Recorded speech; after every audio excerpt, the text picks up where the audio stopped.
This is Robert Harper with Virginia Farm Bureau's Grain Division, bringing you the Merchandiser Minute for Friday, December the 21st, 2018. We're at the end of a very bearish week of news across the commodity markets, and it's definitely had a negative impact on commodity prices as well as equity prices. And we're going to look at a few of those influences here. Coming into the week, we did see the speculator money still optimistic and net long on corn futures. We saw them still pessimistic and net short on bean and wheat futures.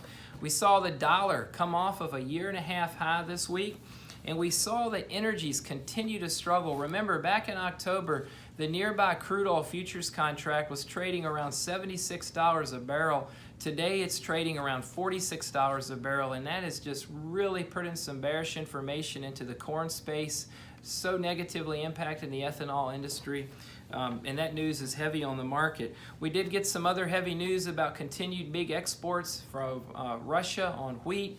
And also we saw the first reports this week of northern Brazilian farmers dipping their combines into the fields, checking moisture, and really thinking about getting that bean harvest going here in the next 2 weeks.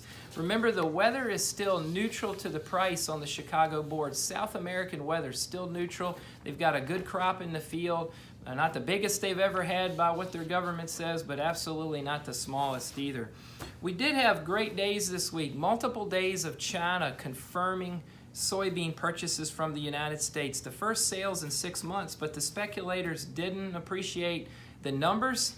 Again, this was a typical buy the rumor and then sell the fact, and beans were off this week on China sales. We saw the Federal Reserve raise the interest rate again for the 4th time this year, and that was part of the problem with the equities weakening and the commodities weakening. Again, your futures prices were all down for the week on corn, wheat, and beans.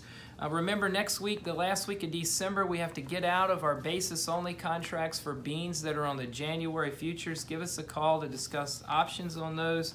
And also give us a call about basis. We have seen some strength in local basis for both beans and corn for January delivery, and let us help you with that.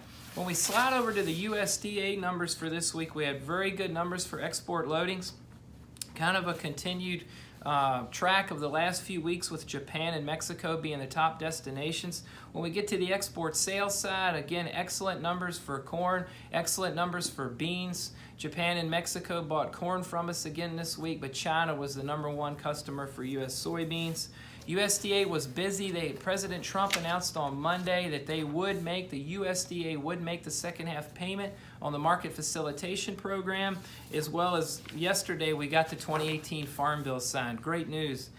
Next week and going forward, the trade's eyes are on the January the 11th crop production report, where they'll revise all the 2018 production numbers. Remember, we've got a few days trading sessions next week and the week after that the Chicago board is closed for the holidays.